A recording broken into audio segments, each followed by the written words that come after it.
If ever your life could be a true crime podcast episode, then this podcast is for you. We're about to embark on a roller coaster of emotions, insights, survival, and stories about escape. So buckle up and let the journey begin. Hello, and welcome to another episode of The Escape Pod, a part serious, part hilarious dramedy featuring stories of escape. I'm Julie. And I'm Charity. And we are coming to you from the Escape Pod suite on the lovely OneHeart campus in Rapid City, South Dakota. And I always start, anything you're escaping from this week, Charity? Getting old. Oh, what happened? Oh, I am holding up for those of you who can't see us because we're not doing video yet. But I had this thumb thing happen Monday. Literally, normal Monday. Get up, work out, go get to work, come to a couple meetings, run into my 11 o'clock, sit down for the 11 o'clock, and all of a sudden it feels like my thumb is out of joint and I can't move it. So like the opposable thumb thing that makes us human. Yeah, human. Couldn't do it. And I'm like, what the heck? So I couldn't do anything about it until the next morning. Chiropractor looks at it and it wasn't out of joint. It just wasn't moving. It was completely locked. So like arthritis? That's part of it. Okay. And also a bone spur. So if you could see an image of my bone spur, it looks like it's like Wolverine Jr. You don't have to be old to have a bone spur, though. Well, does that have anything to do with age? I just call this my old lady bit. Well, okay. Yeah. I'm sorry. So anyway, I can move it. I can do this now, which I could not do 48 hours ago. Good. But it's still painful. So that's why the cup of boiling hot water, because the heat makes it feel better. Keeping it warm. Yeah, so that's what I'd be escaping is aging and bodies not doing what I think they should do. Speaking of that, can I escape from the twitch in my eye? Yeah. Too much caffeine over a roughly sure you're not just like 48-hour period. Somebody's on your list. No, it's really okay. I remember reading. No more socks and a gym bag or swim bag. That was my child. We have a guest in the, I'll share that story with you later. You'll get a kick out of it. You're a mom. Yeah. No, it's really just the caffeine. I remember the day I read, if you have eye twitching, it's typically a sign of like too much caffeine. And I was like, oh my gosh, that explains everything.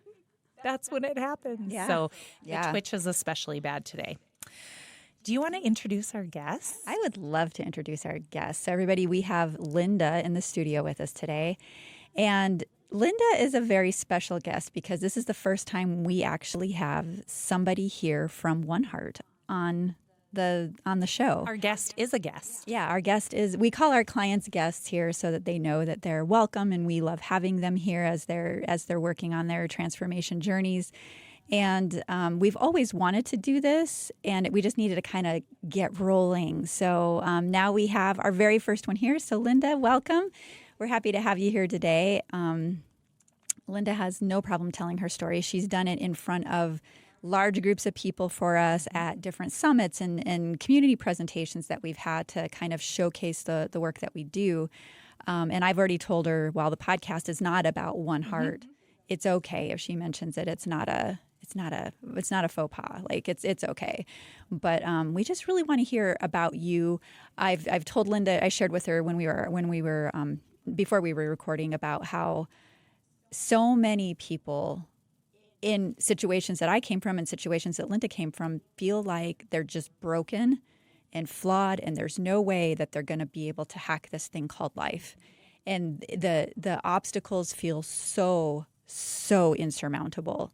And Linda is slaying it on campus. How long have you been on campus now? It'll be a year and almost a year. In April 28th to be exact. Awesome. Yeah, that's awesome. Yeah. But I just think Linda, she speaks very well. She's very animated with her stories, and she's very real. So it's like, hey, this was me. I'm still learning. I can, and it's just, I just hope that Linda can be an inspiration to some of you other escape artists out there. So all I can do is show up, try, and give you all my story. And hope it show helps. up and try. That's a huge thing. Be honest. Right there.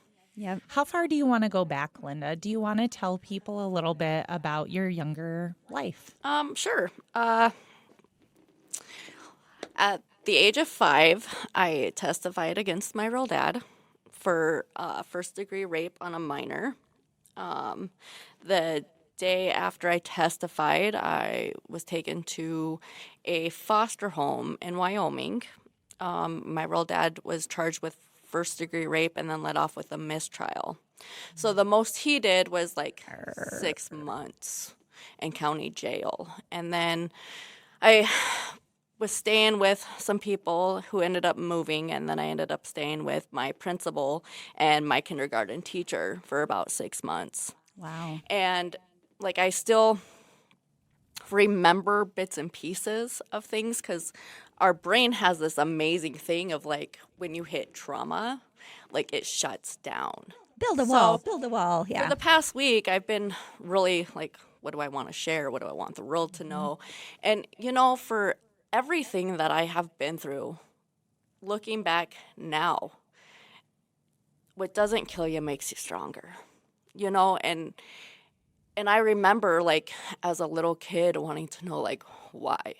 Yeah. Why doesn't my mom love me? Why did she take me and dump me off with complete strangers?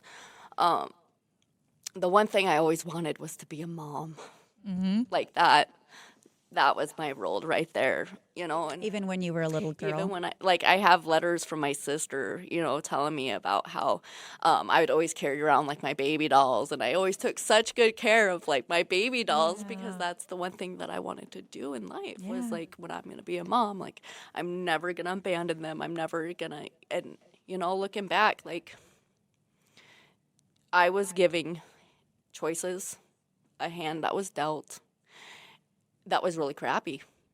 But I'm an awesome person, and like even through all of that, like from testifying against my real dad to being from foster home to my mom going to prison in 93 for fraud, and then living with a bunch of other strangers at the church, and then my mom getting out of prison, and then living with my stepdad, and then getting kicked out of there at the age of 12 and made to go live with my real dad again. Like it.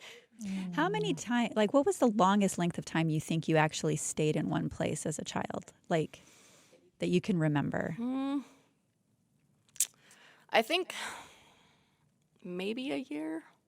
Wow. Because there's like, there's parts of my life that like are still kind of glitchy, which is kind of ironic that you guys bring this up because about a couple of weeks ago, my mother had called, and sometimes I'm like, I don't know if I want to answer this just because, and then she starts off with, well, I have some questions for you, but I don't want to trigger you or upset you in any way.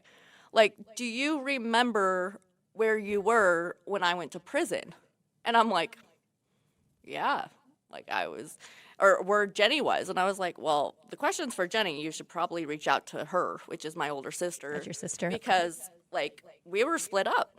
Like, I know that my stepdad took the boys, and I went to Wyoming. And then, like, I was thinking about it, and I was like, well, these events aren't quite adding up to, like, the timeline.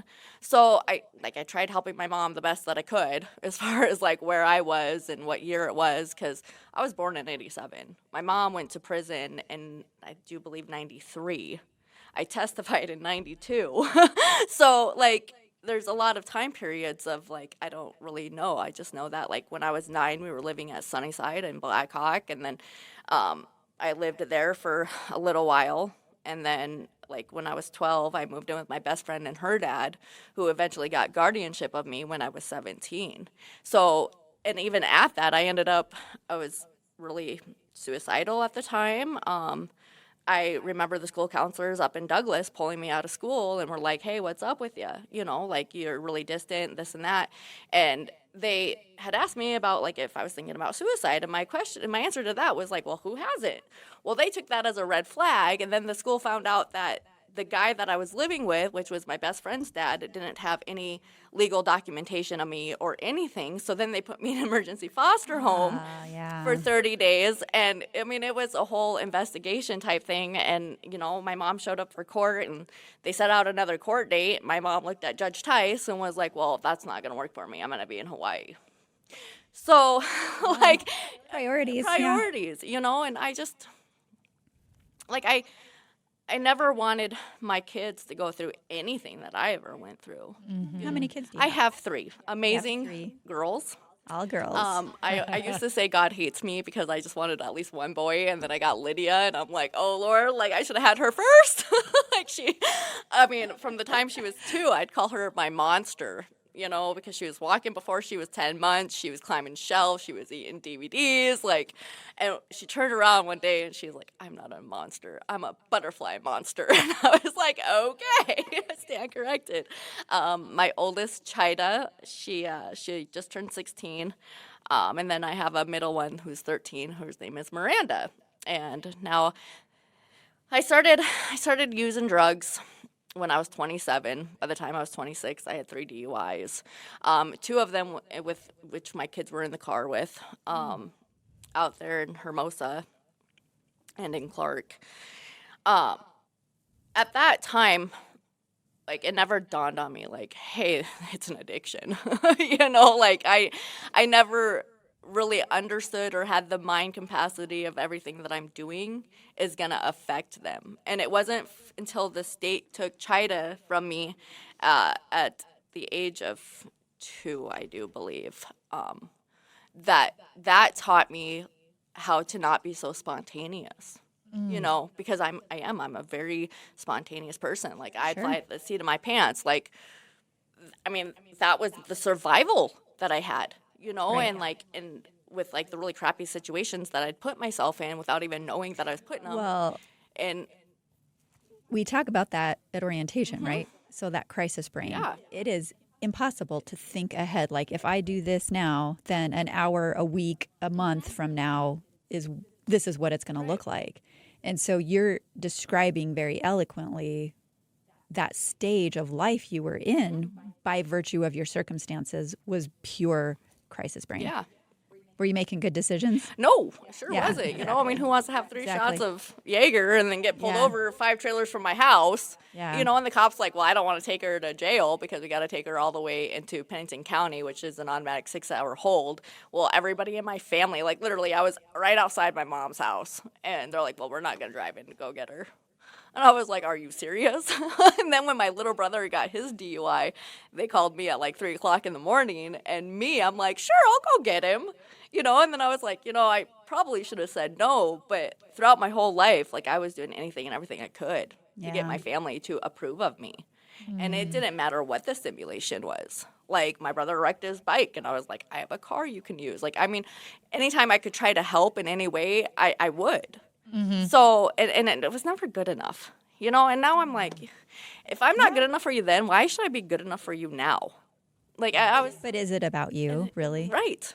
Right? You've learned that, I have, right? and it was a hard lesson. It's not about you. No, and it's a hard lesson to learn.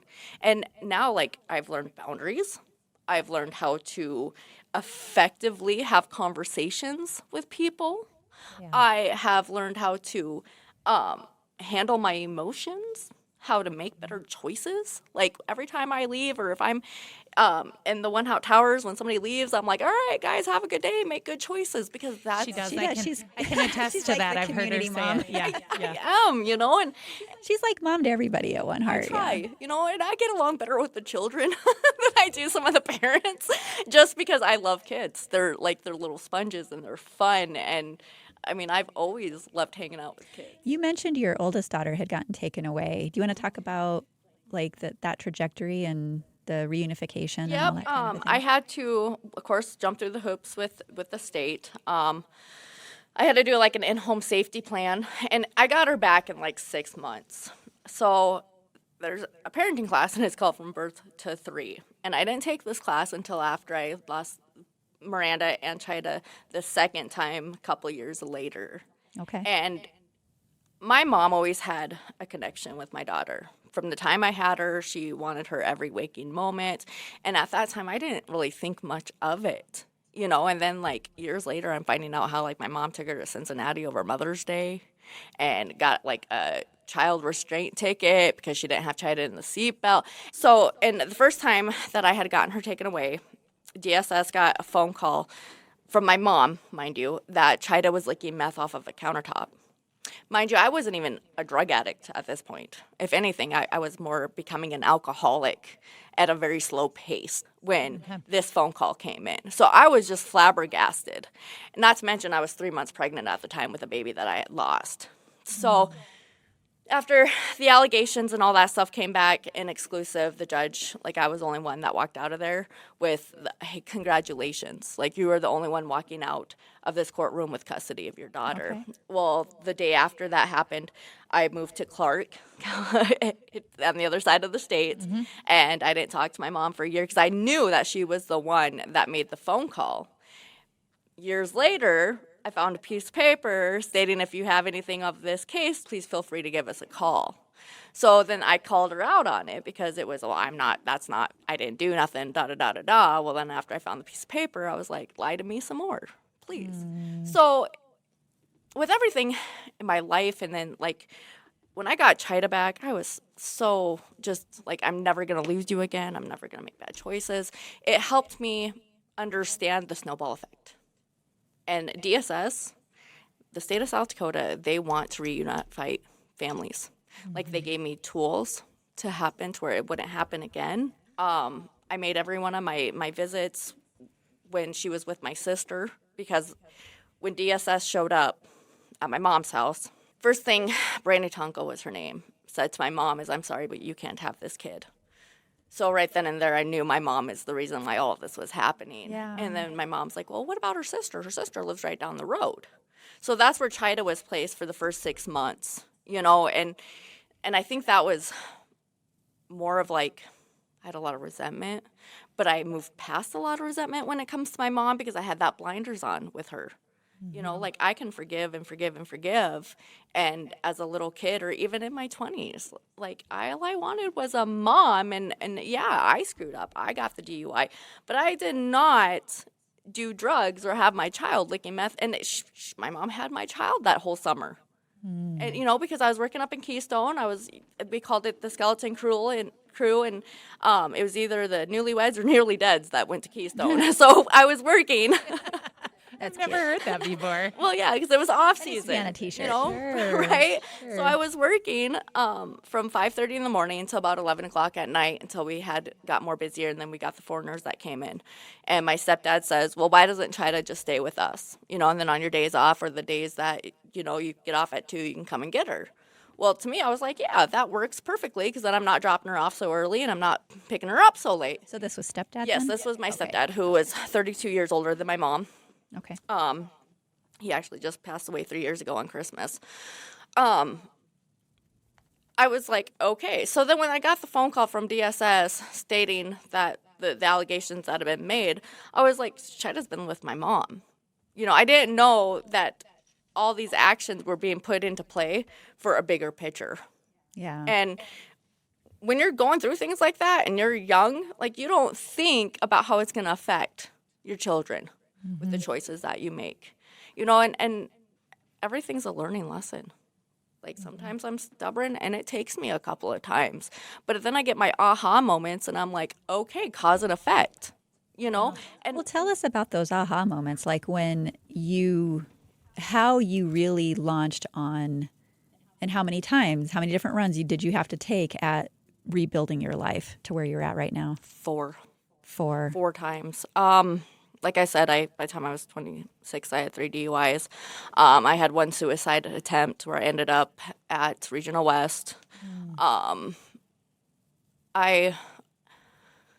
had a very abusive husband who I'm still trying to get divorced from, who was very psychologically abusive, like, hands down. I mean, I couldn't even begin to tell you where to start on that whole situation, but he made great money. He did flooring.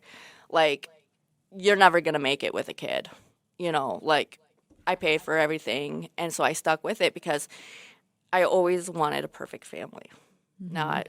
Perfect family, what is perfect? You know, to me, it was like through thick and thin, blood in, blood out, no matter what, to be put on a pedestal. And after getting wiser in my age, I discovered, like, my stepdad always had my mom on a pedestal. Now, mind you, my mom is an alcoholic. I remember one Sunday after I had Chida, we went to church every Sunday, and my mom had called my stepdad and was like, oh, well, I'm going to go help Linda clean her house. And, of course, she's slamming beers. And I remember looking at her and asking her, is church that stressful that you got to drink every Sunday? And she kind of just laughed it off. And I'm like, well, I'm kind of being serious right now. Like, I love church. And that was like the witnessing of her addiction, and trying not to be judgmental or whatever. But if she's using me for an excuse, which I never told on my mom, I was like, I'm a firm believer. Like, if you're going to get caught, you're going to get caught on your own. So it's stressful, but I'm not angry. I'm not obsessive anymore. I'm not like, I can think of all the times that I could have got my mom in trouble with like committing fraud and writing out 1099s and things like that I never did, and now that I am sober, like my mom didn't come back into my life until after my husband's girlfriend left him, because he had Miranda and Lydia, and my mom gave Chida to my brother who lived in Colorado. Now, mind you, this was a couple of years ago, and I'm supposed to have visitation twice a week with my mom and my kids. And now one's in Colorado. She was at this point in time. Sorry, guys, I'm kind of just jumping around here. That's okay. When I found out that the kids were going to live with, it was 3 years ago. I didn't even know Chida moved to Colorado with my brother. I have recordings of like, when's Chida gonna come home? When's Chida coming home? Like, when do I get to see Chida? And it was always an excuse after an excuse. So after had left, my mom went to Sioux Falls and picked up Miranda and Lydia. And that was like the starting of our talking conversations, because she had the kids again. And when my sister got the motel room, so that way we can have a family gathering or whatever it was, I had mentioned to her that I was on drug court. And then it was like, oh, everything is great. You can be a part of the family now. And that really hurt, because I'm like, well, if you're not going to have me at my worst, then why have me now? Now, mind you, I didn't start doing drugs until I was 27. I left my husband in 2015 for abuse. My mom came to Clark, got me and the kids. I moved in with my mom. My mom kicked me out for grounding Chida for lying and stealing, okay? I mean, my 6-year-old at this time is stealing money out of my mom's purse and then lying about it, so I grounded her. And then me and my mom get into a big... You mean you were being a parent? I was. What? Right? Yeah. Right? And it was so conflicting, because I'd be like, do your homework. They'd be like, oh, no, she can go play. So I couldn't be a parent living at my mom and my stepdad's house. Yeah, sounds at like all.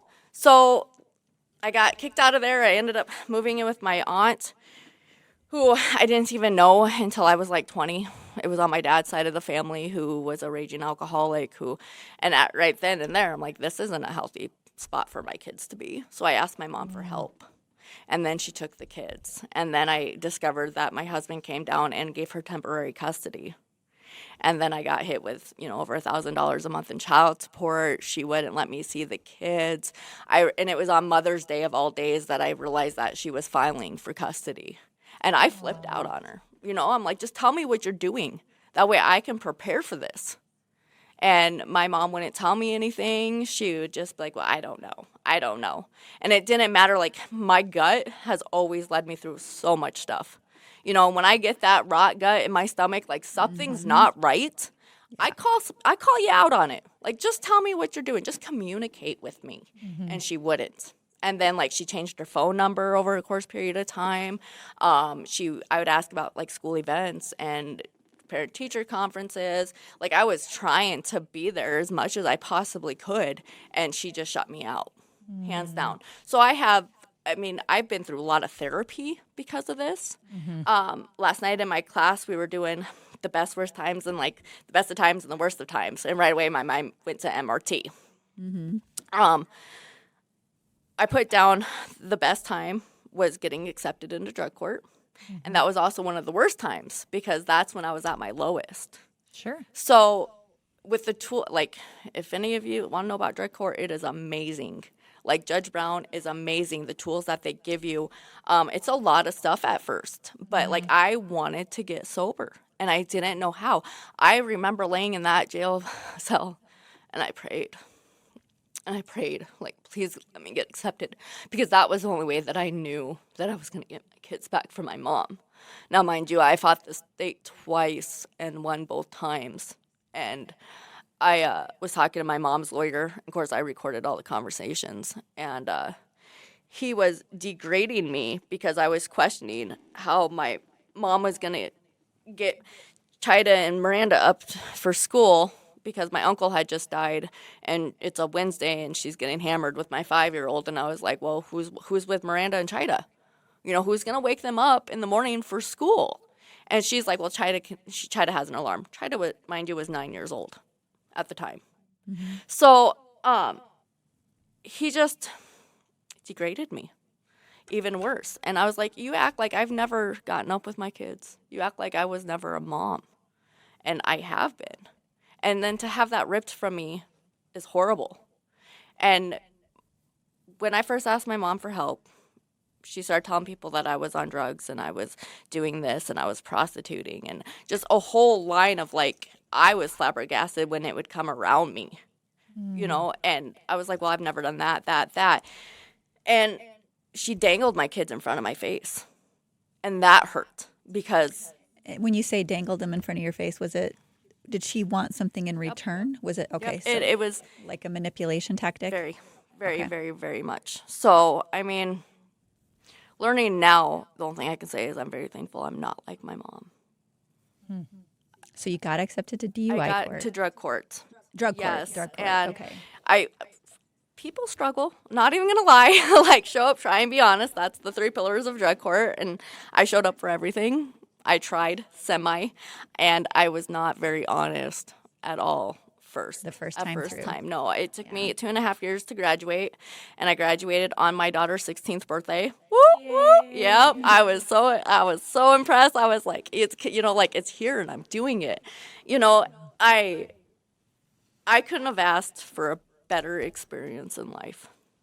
The fact that I have my kids, and I'm doing it, like at one point, I didn't even realize or think that I was ever going to get my kids back, because fighting the state and having the state give you the tools and making sure that you got to see your kids, that was a tiebreaker, versus having somebody it's a civil case, so I couldn't even get a lawyer without paying out of pocket, saying there's nothing we can do about it. Not a thing. And every lawyer that I talked to that wasn't my crappy one, I'm not going to mention his name. I'm learning that. Put him on blast. Right? Julie's shaking her head. No, please don't. He was something else, that is for sure, who didn't do anything for me. Like, the day before my trial, like, I had to hand deliver my own subpoenas. Okay, so I walked into this courtroom blindly, and everything that my mom had to say that I did or didn't do, I had concrete evidence of her lying.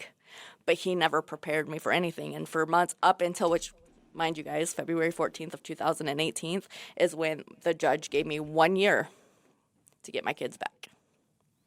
1 year. So here it is in 2018, 5 years. I have my kids to this day. I am filling out the paperwork again to go back and actually get my physical and full custody back, which is $50 a pop. And I'm so excited. Like, that's why I woke up this morning and was like, hey, 5 years ago, the judge, like, it was a bad day for me, because everything that my mom said, I didn't have any way of proving it. I walked into that courtroom blindly, and I was crushed. And the first thing I did is I went out and I used. What was your drug of choice? I was a meth head. I was never a crackhead, okay? I was a doper, because a crackhead will steal your stuff and help you look for it. I just simply like to get high. So if anybody asks what the difference is a crackhead will steal your stuff and help you look for it. Again, something I've never heard. Yep. Interesting. What changed? Does it get any easier to be on the straight and narrow, for lack of a better? Oh yeah. What changed was my one prayer to God. And I remember it like it was yesterday, you guys. Like, okay, on the end of January, I found myself in jail again for lying to the POs. They caught my ex in my room, and after that, everything started to snowball. I was in phase 4. There's only 5 phases, and so this was a couple years ago. No, this is last year.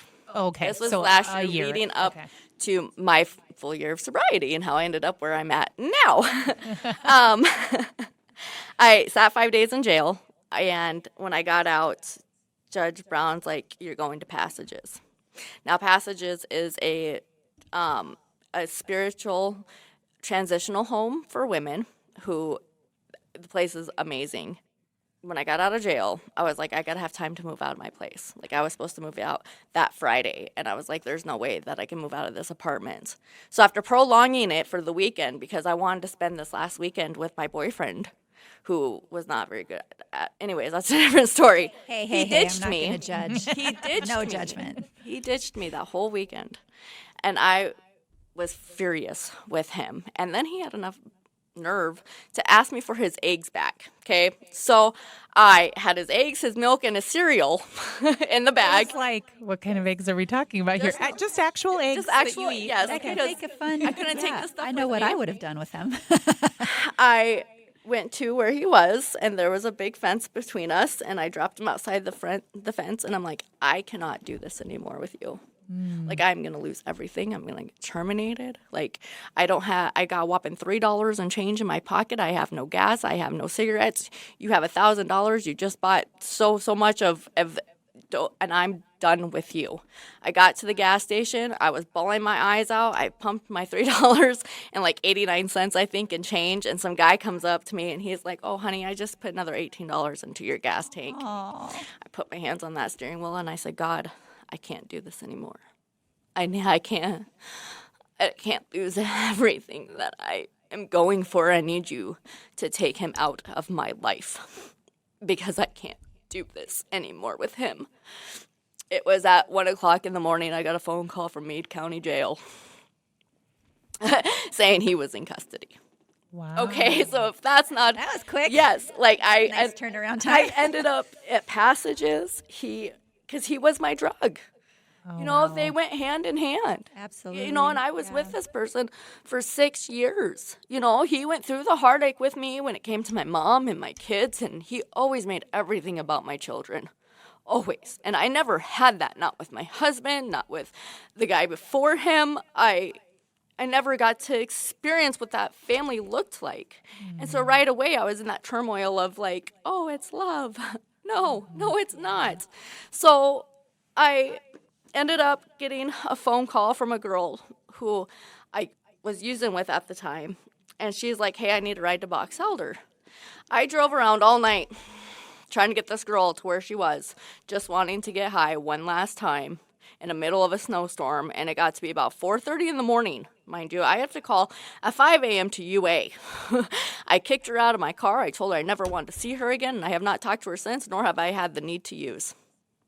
Wow. And I went into Passages on February 1st. Yay. Tell me that's and then I went and seen the POs the next day, and I was like all like stoked because like I couldn't wait to tell them like this epiphany that I had of like he went to jail, I tried to use, it didn't happen, I kicked her out, and here I am. Like, I know I broke curfew, but I'm being honest now. So that was the game changer. Being at Passages, and then I was at Passages for a month before my mom went to Sioux Falls and got the kids. And then on March 4th, which is my youngest daughter's birthday, I was conversating with my brother and his wife, and they were bringing Chida down for Lydia's birthday. Now, mind you, somewhere down the line, my mother had went to Colorado and signed guardianship and custody to my brother. Okay, so here's 2 states that has custody. Is this all legitimate paperwork? Oh, yeah. Okay. Legitimate paperwork. 2 states having custody of my daughter. Okay, well, for one, I mean, it's still an open case here in Pennington County.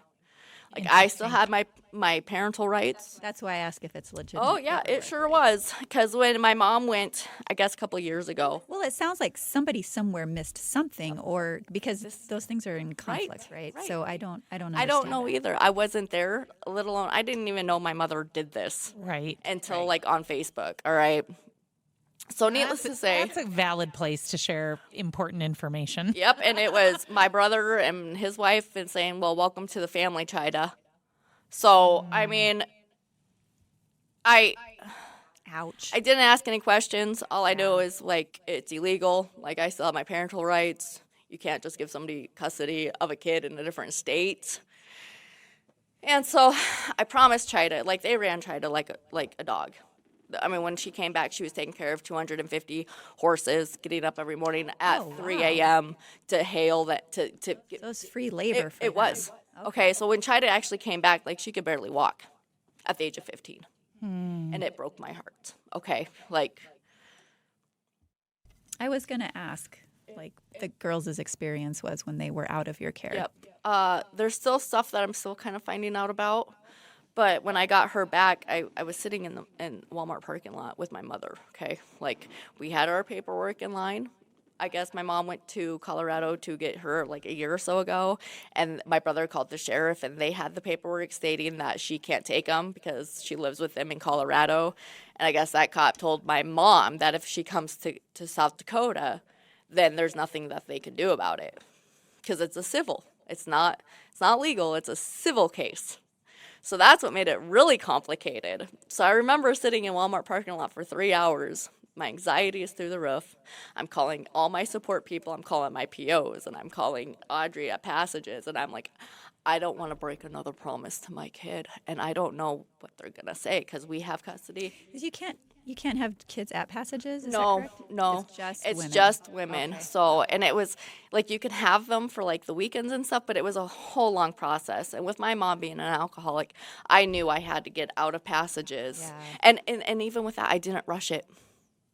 Normally I rush things, and I'm like, God's will, not mine. And having that release of like everything happens for a reason. I've always been a strong believer in that. Praying and praying that I wasn't going to have to send Chida home with my brother. Right. Because I convinced them to let her stay the night with me. And then I was like, Chida's not coming back today. And the only thing they cared about was like her grades, and she's never going to be anything in life. And she told them, like, I don't want to do Western Airs anymore. It's not fun. You know, she never got to see her friends. She barely even got to talk to me on the phone. And I'm like, I got to get my kid out of this.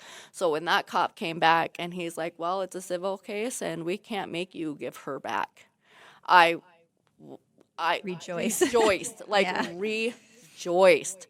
So then she stayed with my mom for about a month before I actually got accepted into OneHeart. And I've actually been accepted into OneHeart twice. Okay. So the first time I tried everything I could not to get accepted because I wasn't ready.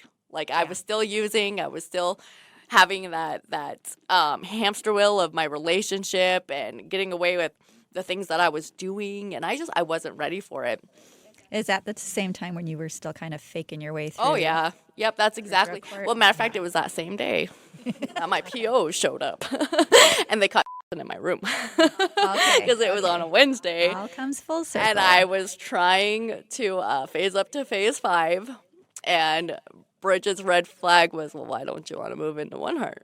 You know, so they stopped by that night, and that's when they caught him in my room. So, and they threw the book at me, like, if you're in phase 4, don't mess up, just don't do it. Like, because, man, I tell you what, I had my fun community service hours, and then I had my I'm in trouble community service hours, and my fun one was 40, and my not so fun was 23. So, and I had literally a week and a half to do all them hours, and I did it.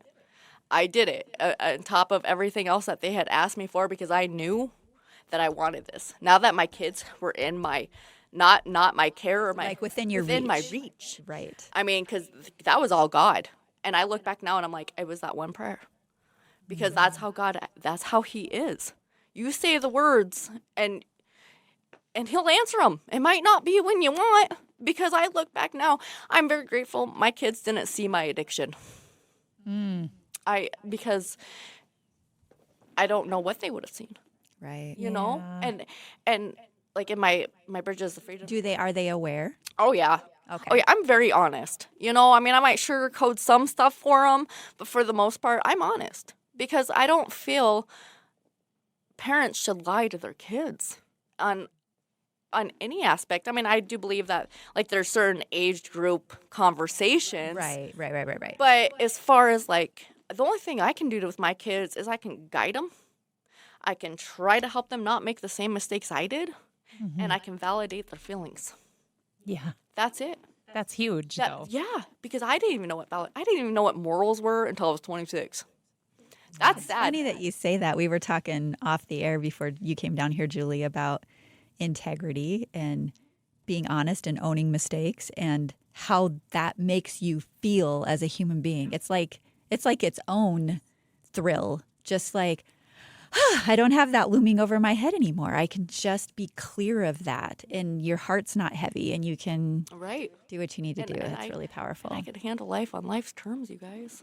So how are all your girls doing They're now? doing amazing. Like And her daughters are absolutely beautiful. They are so precious. Miranda, she's in choir, so she's having a choir concert on the 29th at the big monument concert building. Oh, in the Yes, theater. at the theater. So her Nice. choir is like an actual choir. It's not like just through school. I mean, it is through school, but it's not through school. Yeah. And her choir teacher texted me today and was like, I just love having Miranda. Like, she is so awesome. And I was like, well, So she's doing well in school Miranda, and- let me tell you about Miranda here. This kid, She just rolled her sleeves up. yes, she's an old soul. Is she? She loves God. She don't hang out with anybody who swears, who breaks the rules in any way. She's a straight A student. Like, if she has a B, like, she is mad at herself. And I'm like, honey, it's okay. And she's like, no, it's not, Mom. Like, she has such high expectations. And me, I'm like, well, it's better than not having any. You know, like, Yeah. and I tell her, I said, I love the fact that you have walls. I love the fact that, like, if somebody swears, you want nothing to do with them. You have high standards.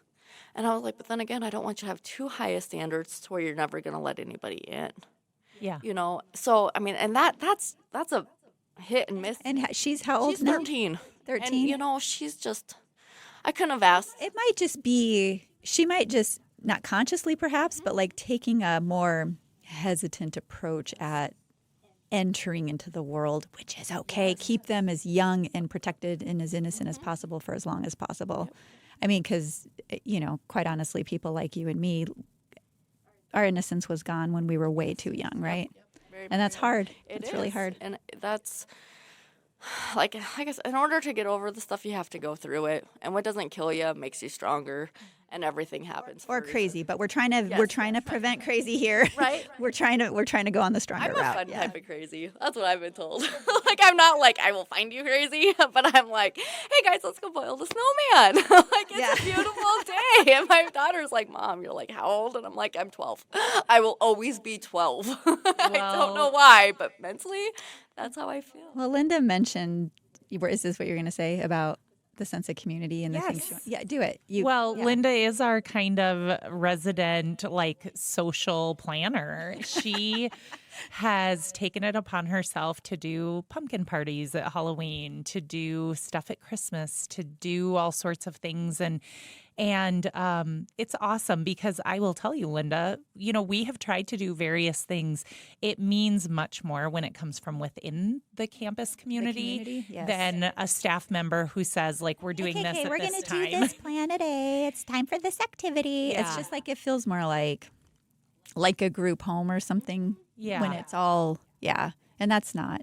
And Linda had mentioned that because of all of the holidays she missed with her kids, she wanted to make sure that everybody at OneHeart had all the feels around those times of year. And so she's just kind of been probably now official party planner or event planner. And it's really, I will never forget the pumpkin carving. And I had been out of town. And so I come back to OneHeart and I'm popping up the stairs to the towers and the stairs are lined with these pumpkins. And it just brought tears to my eyes. I'm like, this is just so cool. And the whole community is seeing this when they drive by, right? Yeah. So you did that. Being a light in somebody's dark world. Yeah. No matter where they come from, what their story is, to show them it's okay. Like, you just gotta feel this for a moment, and it'll be okay. When I hear of children and the stuff that they went through or they're going through, I just want to reach out and just hug them, you know, because I remember being that scared girl, you know, and I give all the moms and dads and single people here at OneHeart props, because it takes a lot to actually say and be better than what we are yesterday, and to actually work for the things in life that you want. If it wasn't for where I'm at right now, I don't know where I'd be. Like, being at OneHeart, I'm able to pay back child support, because in my mind back then, like, if I don't get to see my kids, why should I give you all my money? Right. So I jumped from jobs to jobs to jobs, and now here I am, like $23,000 in hole with child support. I knocked down half of that.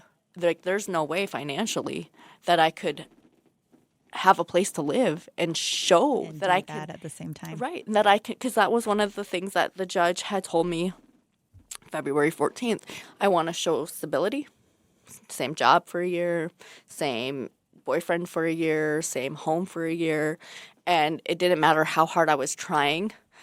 My intentions were not pure.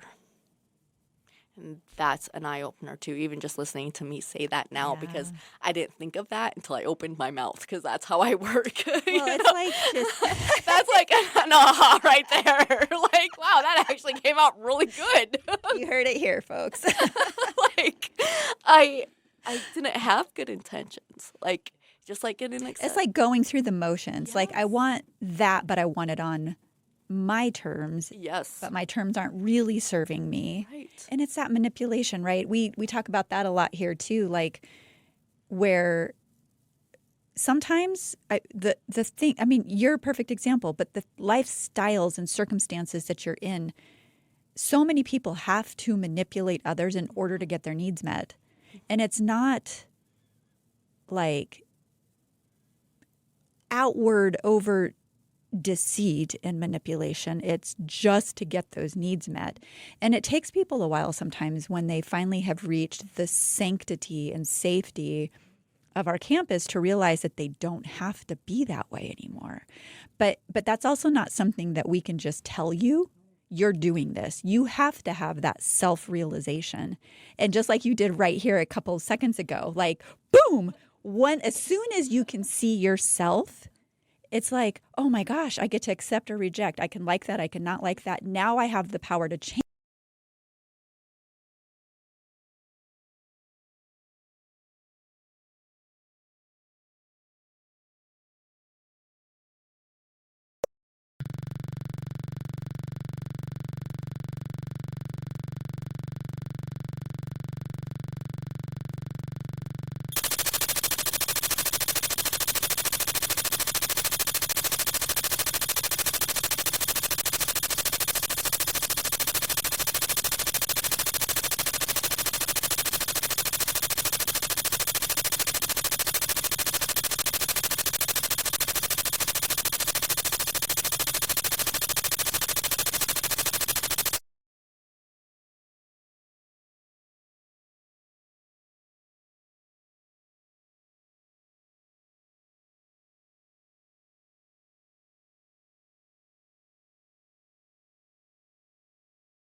Like, I should be accepted. And I told him that I'm a good person.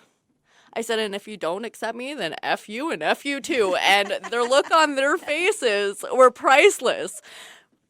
But that's just me. Now I have more of a filter in a way as far as like This you filtered? Yes. Oh, interesting. No, Yes, I'm yes. teasing. I'm totally teasing. I'm doing better, okay? Yeah, no, like I'm better. I work for Peppermint Cleaning, and I'll be there for a year in March. A lot of milestones. Yes, here and recently here. I remember walking into that place, and first thing out of my mouth was like, "Can you work with my schedule? Like, let's just get that out of the way, because right now I'm working the Passages program. I've got the drug court program.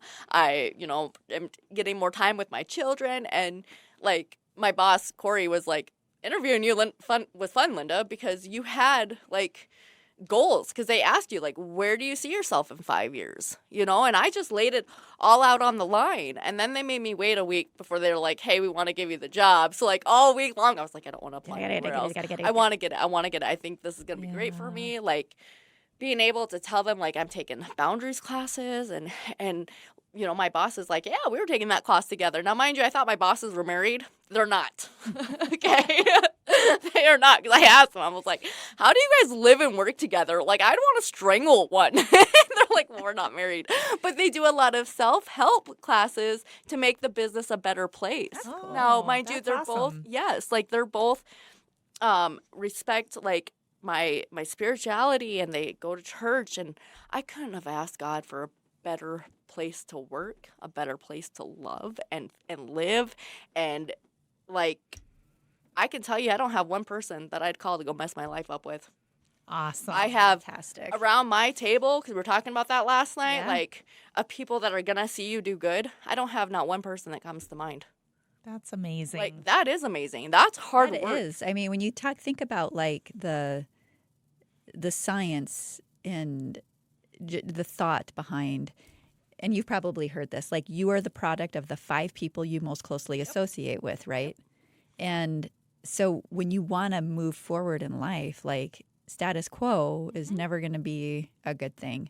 And sometimes we have to make those difficult decisions to cut people, even if we care about them deeply, out of our lives, so that we can move forward in a more positive and empowered way. Yeah. And that takes a lot of courage to do that. And I'm still learning. I'm still learning how to be a better person. I'm still learning how to be a better mom.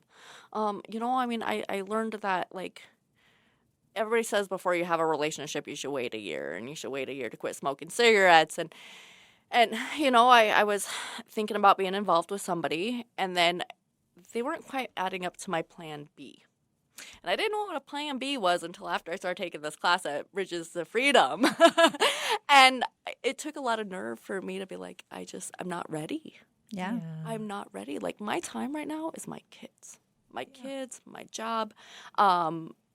Even though, like, if me and my kids aren't interacting, we're still in the same room. Okay? To me, that's quality time.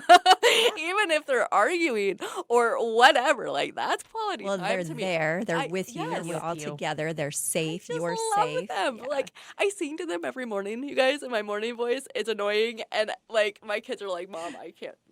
And I sing, beautiful girl in the world. Okay, like, it is not pretty.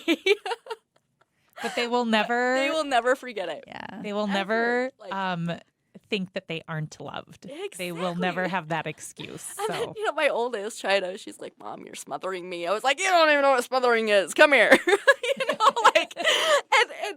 just even the conversations and the enjoyment that I get out of my kids, this is why I'm sober.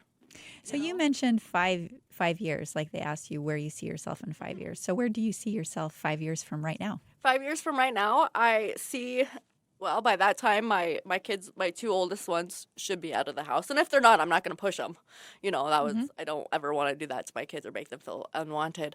I want to have my own house. That's something that I never got to do. Right. Still, to this day, like, I'm 30, almost 37 years old, and I've never actually had a place of my own where I wasn't relying on a douche man to pay for it and being tormented or living with his name is Mike, who is my best friend's dad, and or my mom, or I've never been able to do it by myself. yeah. And even in 2 years, let's break that up, because if I go 5 years, like, 5 5 years is a little long. It Let's is. Bring it up. I'm the type of person, like, it was never discovered to me that I like to jump 10 buildings at a time and then wonder why I'm right back to square one. So it's the little increments with me. Yeah. Even in 2 years, I want to have all my back child support paid. Okay. I keep hearing of like an emergency fund. Well, I think you've knocked it in half in just a year, right? Yeah. So, Well, I've paid $9,000 back in the year that I've worked at Peppermint's. Since I filed and I claimed my kids this year, that knocked down $10,000. Okay. So I haven't filed for the other 3 years. So I think that's going to be about $500 for per year, which is another $1,500 to go back child support. So in my mind, my mathematical mind here, it's not quite accurate, but pretty close. I'm guessing anywhere from like $1,000 to $2,000. Okay. Now, mind you, I still pay current child support on Miranda and Lydia, which I could pay $1,000 every month and be okay because I get to see my kids as of like before. But I was talking to my oldest and I'm like, now that I have a light at my dark, like financial trouble here, I know that we can do this, and that gives me so much hope, because without hope, you get nothing. And at one point, I didn't have hope. It was like, I owe this much money. After not being in trouble for over 8 years, I missed court while I was getting ready for court. That's the type of person I was. Yeah. Okay. Don't ask me how. I did. I ended up having to, it was like a $1,500 cash only bond because of child support, which put me on the ankle monitor for 7 months. I couldn't. I didn't want to hold a job. It's not that I couldn't hold a job. I just chose not to, because what's the point of paying all this money when I don't get to see my kids? And I know that in due time, as long as I don't rush things, I'll be okay. Yeah, you escaped a lot of unhealthy relationships, and you escaped a mindset that was... I have peace, guys. Yeah. This is Linda having peace in my soul. Yeah. Last night in our class, we were talking about the 3 most important things to us. I put down God, my kids, and my peace of mind. That's because amazing. If I don't have a peace of mind, whoo, there goes Linda's basket. Whoo, there goes Linda's eggs. Yeah. And I'm like, it's okay. I'm okay with who I am today. I love myself. I love where I'm going in life. I love the fact that, my daily struggle is, I don't want to do laundry. Okay? I don't either. I'm on that bandwagon right there. Yeah. That's what I'm escaping this week, guys. I'm one of those weird people that I've never minded laundry. I don't know. I can wash them, I can dry them. I just really hate putting them away.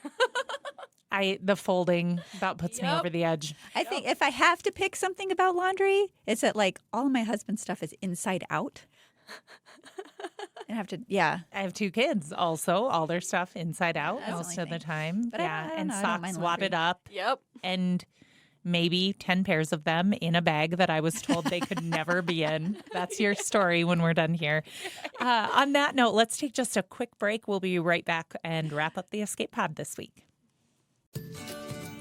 At OneHeart, transforming lives begins with safe, stable housing and a support system that allows people to reach their true potential. It requires motivation, mentorship, and a myriad of services. It takes time and treasure, but it's worth it because it's working. OneHeart provides people with a sense of security, opportunities for economic advancement, and adds dozens to the workforce each year. Learn more about why OneHeart works at oneheartrc.org. Welcome back to the Escape Pod. I'm Julie here with my co-host Charity and our guest, a OneHeart guest today, Linda, who joined us and shared a little bit about her life. And as I mentioned before the break, man, you talk about an escape artist. You have escaped a rough go, and you escaped a lot of bad relationships, and maybe most of all, escaping a mindset that didn't include hope. So you have lots of that now, and we are just so happy you're here. You really are an amazing part of this place. Sorry. No. Can I escape myself? Yep. Can you do rewind? Yeah. So we're really happy you're here. We always wrap up. We try to do something fun to end it because sometimes what we talk about is heavy stuff. And so I told Charity I'm only doing this if we end on a happy note. And so It's in her contract. Yeah, I should put it in my contract. We typically end by asking, we talk about all the things we want to escape from. Where's something or someplace you would like to escape to? So I will, if you have something, Charity, I will let you start so you can we'll give I get Linda to do a an little... orientation today. It's the monthly orientation, which is my time to meet all of our new guests. And I think we have quite a few new ones. Yeah, we do. So I'm always excited about that because I get to get a sense of where people are coming from and, just hear their trepidation and their hope and all. And you mentioned hope earlier, that's so powerful because without hope, you can't be motivated. Mm-hmm. And so that's why, again, a place for hope and healing, we took that very seriously. It needed to instill that. And so I'm just so grateful when I hear that come out of guests' mouths that it's working. But we have some new data that I don't typically go into data with guests, but I'm going to do it today because I've been working to plant those seeds of longevity. Mm-hmm. It's just incredible, the data that we collect. The metrics of how much people improve the longer they stay is irrefutable. Mm-hmm. And so to plant those seeds, especially like when you're in crisis brain, you're not making good decisions. And for some people, I think on average, it's about 90 days for people to really start to come out of relax out of that crisis brain state. Others, it's much longer.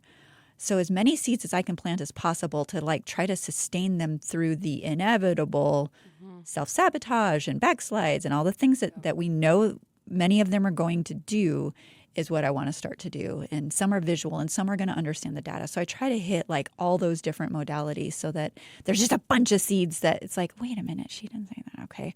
I can get through this. I'm going to reach out. I'm going to ask for help. I'm going to be able to do this. So I'm excited because we didn't have one last month because of some reason, some scheduling conflict. So yeah. I'm just going to escape to the 3-day weekend here in a few days. We get it's your birthday a long weekend. The whole nation is celebrating my birthday on Monday. Not really. It just happens to fall on President's Day this year. But yeah, I just look forward to, in my family, we've had a rough couple of months. So, and it's been an incredibly busy couple of months, and so to just have a weekend where we're not going someplace or doing something, I actually appreciate not doing something special sometimes. I'm no, sometimes I don't want one more thing. Being home is one more thing. The special thing, and I will take that this weekend. So, Linda, do you have anything if you could escape to someplace, or it can be a thing, a state of mind? What's one of my? You mine said is coffee, but now your eye's twitching, so don't do that one again. Sometimes it's a cheesy movie or cheesy book. That's okay too. It doesn't have to be anything. I don't know. Different country. I've done that one. Mine is waiting for my kids to get home. That's the thing I look forward to. In December, I took my very first road trip. Okay, I'll tell you a little secret about me. I was scared for road trips, because I had this fear that I was always going to get lost. I went from Watertown to Pierre and got lost in Pierre. Okay, so right off the bat. So in December, it was a family road trip. We went to Colorado. I made it through roundabouts. Wow! Yes, I was so stoked when I got arrived. back. Yes, I was like, who's up for round two? I keep going around. Yes, I was so stoked about it because I couldn't pass it on my written test. I've never been one. I've never seen it. I have not experienced that part of life yet. And I was really sad. Now you have. Yes. So getting over that fear. The girls were with you, so it's a girls trip. And it was amazing. Fun. I was posting pictures and I was like, woo, we made it to Wyoming. Woo, woo, ain't nothing stopping us. Woo, woo. And my kids were like, oh my God, Mom, you are nuts. Being able to have that as a privilege and as an experience, that's where I want to escape to with my kids. Absolutely. Just having that family bonding time and us against the world again. That's awesome. Ain't nobody gonna stop us. All right. Well, we got to hear from an amazing escape artist today. So thank you all for tuning in.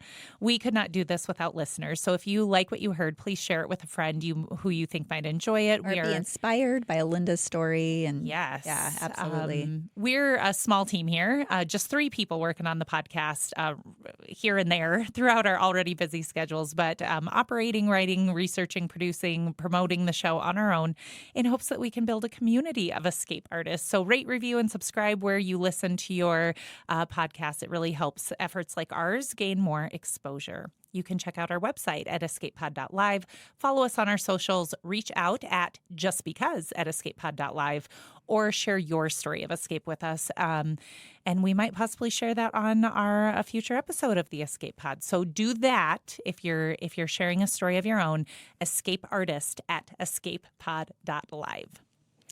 Awesome. And I just want to thank everybody who has started to down low. I'm